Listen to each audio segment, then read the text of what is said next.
Maize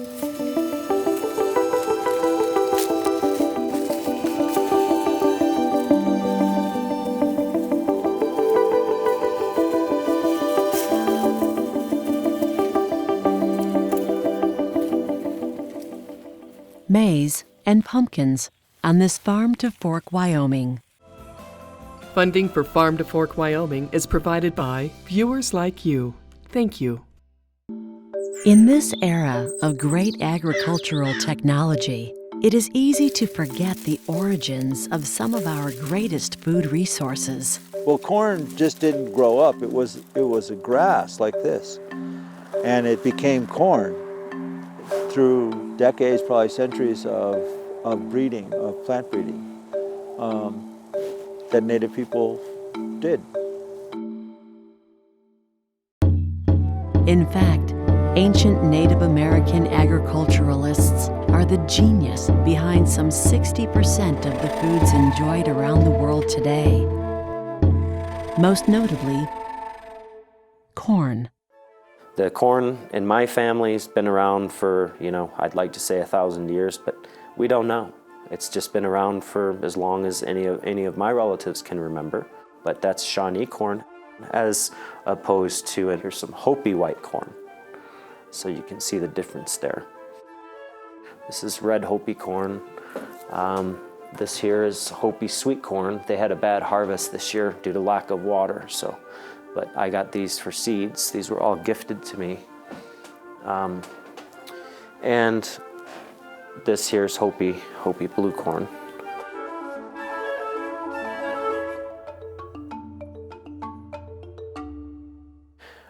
We've got a general prehistorical timeline of the genesis of corn. The earliest corn in the archaeological record was found in a cave near Oaxaca, Mexico, dating back some 7,000 years.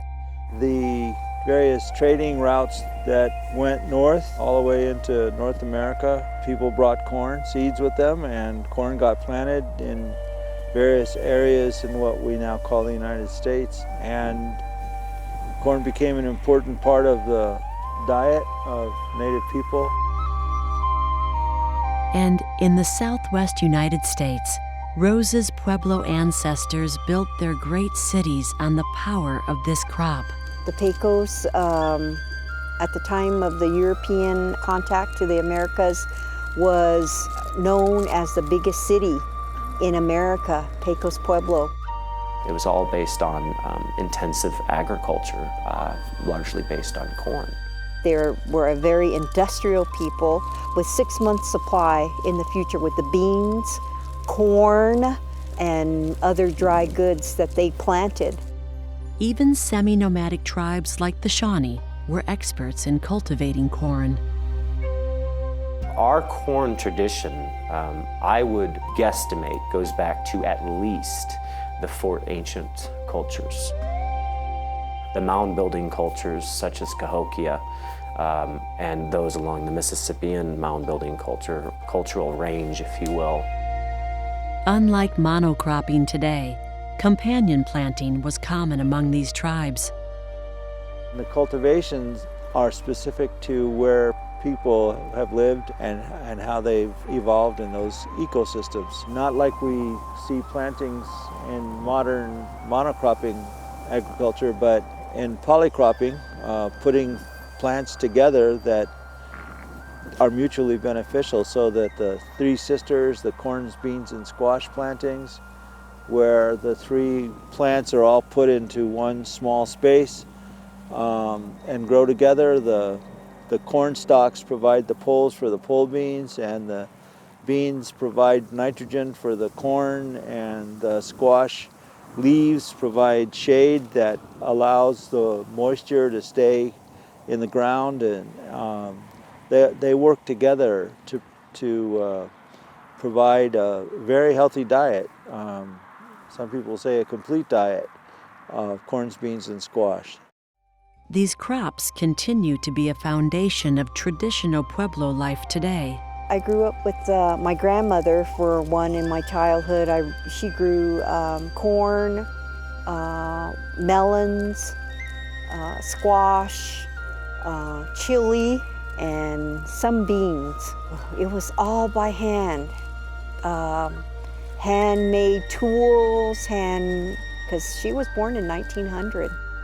The crops of Rose's grandmother were built upon old canal-irrigated lands. And it was all a system that was made by hand.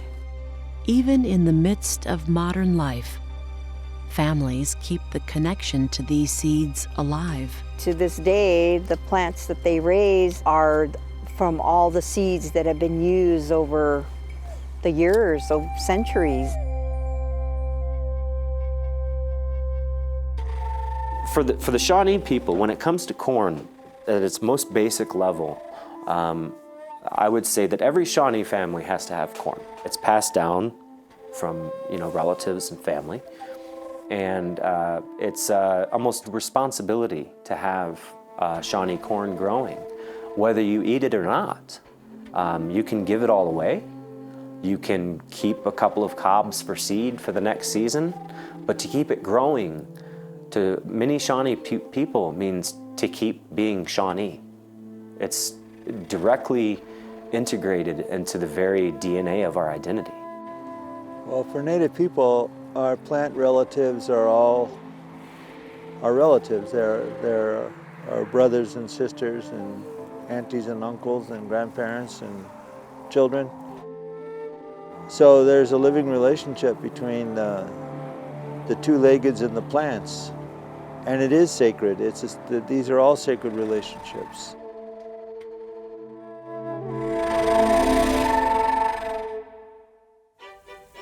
The agriculture of today holds a different worldview, but for the Piles and the Gallaghers, these crops continue to connect their families and community. One day I said, Kim, why don't we sell pumpkins? It'd be kind of a cool thing because there's a lot of people that talk to us about having a pumpkin patch. So we decided what we were going to do is grow some pumpkins, but we'd just bin them and we'd sell them to stores. But we had people in town, when you talk about community, kept having people in town that would say, hey, why don't you open up your gate and just let us go in and pick some pumpkins? And then we just advertised pumpkins to see if they'd sell, and they did. They sold pretty quick. So the next year, like, man, we didn't even have close to enough. Next thing that was asked of us, could you just let us go out there and pick them off the vine? Because that looks a lot more fun than, picking them off the pile. We're like, shoot, yes, that's a great idea. It made life easier, but even with a U-pick, there's plenty of work to be done. Yeah, everything's pretty much by hand when you're looking at pumpkins, except for the planting and some of the cultivating. But yeah, the kids, we had all our kids, so we used to go out and pick a lot of pumpkins and move pumpkins. But they've all grown now and they're, out of the home. But they come back and help us a lot, and they'll pitch in whenever we need to. They can do about any of this operation that we need done.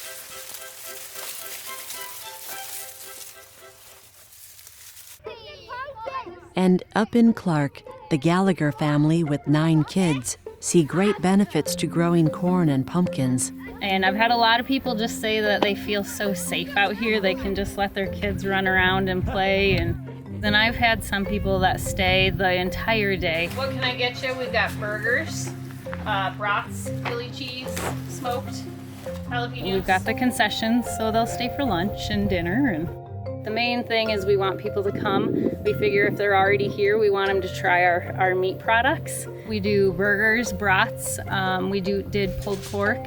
The beef and the pork, everything is raised, born and raised right here on our ranch.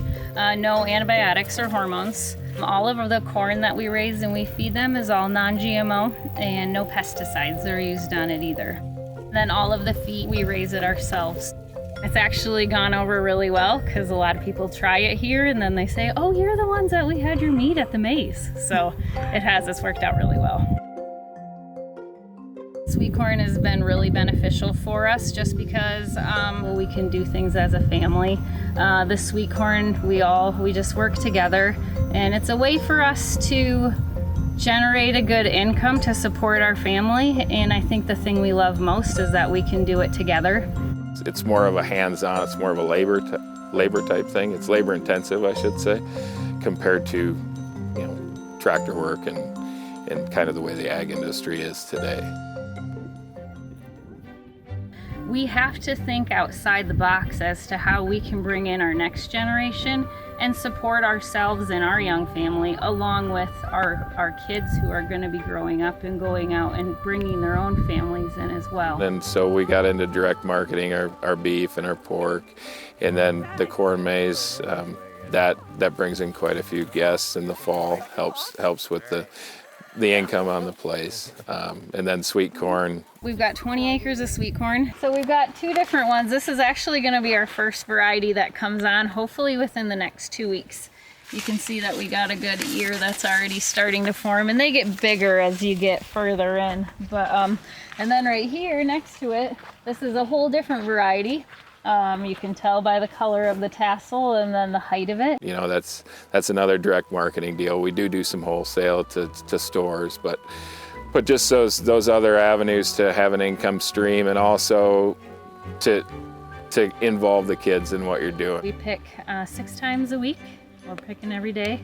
They all pick the sweet corn. They all are in the field with me picking the corn. They all have a picker's bag on them. We can make it work. It's we've had a couple times where we've tried to hire on some help, but it's really hard. You can't open up the corn itself. So when it's ready, you go off of feel. So our kids already are used to, they're already trained. They know what's ready and what's not just by feeling the tops. Because if it's just, big tractors and field work, and the kids don't really participate in that. They may for a couple of years when they get old enough to drive the equipment, but then they're gone. They have a few years of exposure and then they're gone. Whereas this way, from the time they're old enough to really be out there, and you don't have to worry about their safety as far as they're old enough to move out of the way and things like that. I think it helps with their character and just building a rounded child.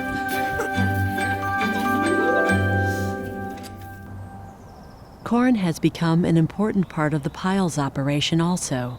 Again, when we started those pumpkins, and they asked, well, can we just go out there? And we were like, sure. And well, about the next year, they started asking, well, could we do a corn maze too? Don't you have a corn maze? And at the time, I was like, no, I don't have any equipment to do a corn maze. I couldn't plant it or anything. So we had a guy actually plant a field for us one year, and people just loved going in it. Several years later, their maize building continues. The corn you see in the background, that's field corn. And so that would be for cattle feed, that kind of thing. We grow corn that is ornamental corn. It's all that decorative corn that has all those different colors in it. There are some people who use that corn to make soups, and gosh, I don't know, I heard all kinds of delicious recipes up here on the patch, when they're buying them. But the most unique and impressive part of this family farm is their huge variety of winter squash. Squash alone, I would say easily in that 30 range. There's so many of them, like, I don't know. We got to go look at the signs. This is probably the largest variety grown in Wyoming. Most squash that we grow are edible. There's not very many of them are just decorative. Most of them are edible. Squash traces its origins back even earlier than corn, to the same region of Mexico. With corn, it traveled throughout the Americas and eventually to the rest of the world. There's a lot of different squash out there that just make really good meals. I mean, there's so many recipes that we've heard of.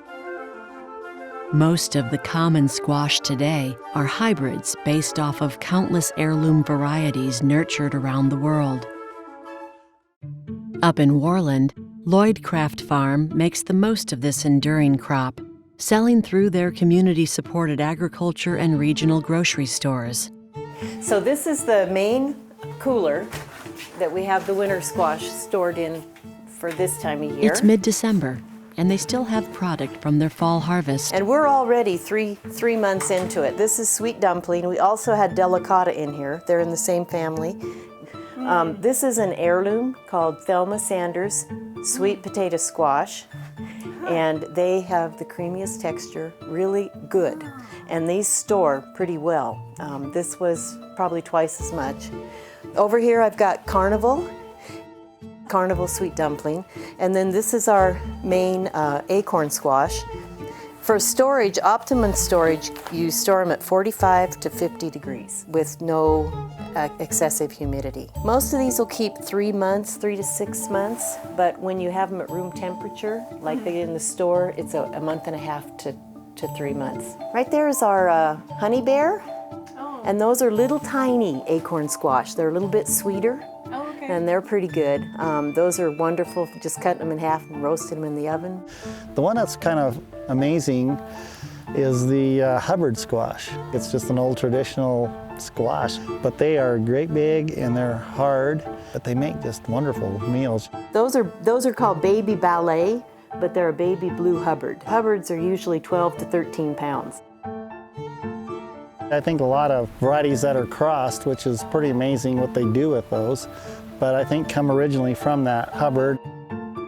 We've got a green kabocha, we've got red kabocha. These are all what we call the dark orange, and so they have more beta carotene in them. So the flesh is dark orange. Yeah, and they have a stronger, they're all in the Hubbard family, so they have that stronger winter squash flavor to them. All told, they're probably a little more healthier for us too. We make our vitamin A from beta carotene. Over there is, right next to it is what we call the gray, which is the winter sweet. That is the blue color of the blue Hubbard, which is in the next bin. And then here's our Hubbards. Oh, yeah. Yeah. The crazy shape. Yep. I think that they're by far probably my favorite for flavor. And there's butternut and buttercup, and all those were kind of basic ones that have always been around. We're getting down to the tail end of the butternuts. We do a JWS, which is an 85-day, and then we do the Walthams, which are 100 to 110. To mature. The Waltham is a bigger. This is probably a Waltham here. The problem with the Waltham is that in our region, sometimes you don't have a long enough fall. Yeah. And so last year we didn't get as many.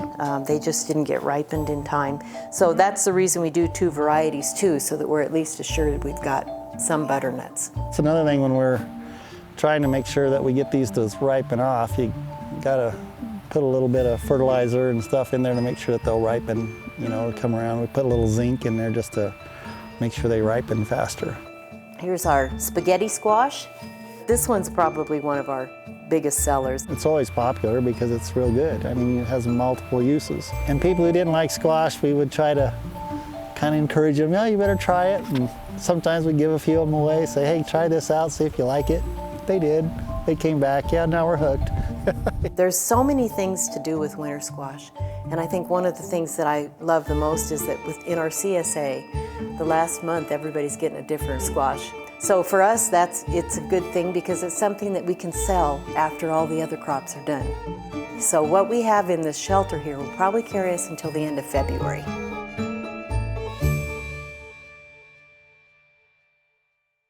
For Native Americans, companion planting maintained crop resilience, but most conventional farmers today employ crop rotation. So this field in here has been kind of rotated around corn and pumpkins quite a bit.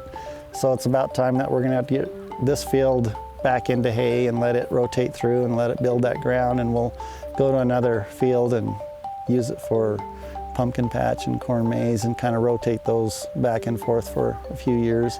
On these farms, alfalfa takes the place of beans for getting nitrogen back into the soil. So you'd use that alfalfa to rebuild the soil, plus it's good because we need it for feed also. So it makes for a really nice rotation. I don't use any pesticides here. We feel like crop rotation really pretty much takes the need of pesticides out. If you have pretty good crop rotation and you're not corn on corn for 10, 15 years, you don't need to use a pesticide. We do use some herbicides on some grasses that we have some issues with.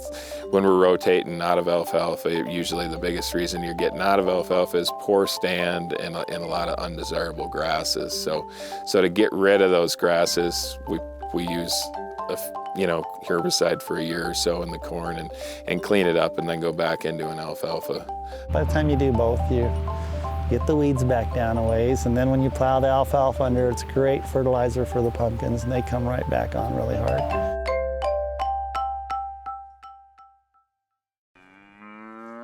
And on integrated farms like these, cattle are a key part of the nutrient cycle.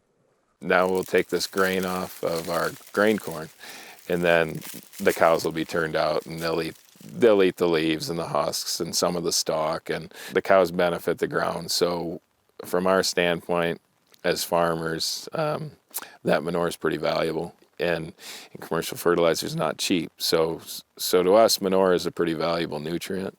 Now as farms get bigger and more specialized, you don't have cows on every farm. In fact, you don't have cows on a lot of farms. So, that's becoming a problem. I mean, if you look at soil fertility across our country, just the reliance on commercial fertilizers it doesn't replace what the crop is taken away. But I think we might be a little old school on that, but I don't know that everything that is old school is wrong. So. Even the pumpkins are a valuable food source for the cattle. Because there's a lot of water in a pumpkin, you don't see all the micronutrients and things like you do in some solider feed, but by the time they get through a whole pumpkin patch, they've picked up some good nutrients. So it's good for cattle and sheep, and it just cleans up a field nice to start your spring with. So It's about quality of life. So once we started this with raspberries, and then we started playing with watermelon, and we did some cantaloupe, and we started to see that there are really good markets, and people in Wyoming buy Wyoming products, which is really cool. If it's a good product, they buy it. So I feel that having all these different avenues has allowed us to all work together. To go to the farmers markets is I say it's my job, and I get to bring my kids with me. And I just really think that we can keep going more and more and give younger generation of farmers an opportunity to do some things a little different than maybe we did it as like when I grew up as a kid, or even now. Oh, it's the number one priority for us. We found that it's really difficult just to go off of market pricing. If you just start to have your, I don't want to say normal ag business, but you have to think outside the box if you're going to make it work and generate an income. And hopefully we've started something that encourages others to, hey, do something new and exciting, because there's possibilities for it out there. And along with being the corn maze, people come to Clark, they come to us, and so that's really been helpful, that we can just work on our ranch and make an income and support us. So.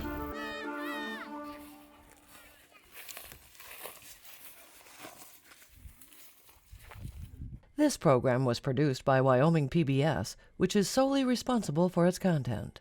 To learn more and watch Wyoming PBS programs online, visit us at wyomingpbs.org. This episode of Farm to Fork Wyoming is available for $25. Order online at shop.wyomingpbs.org.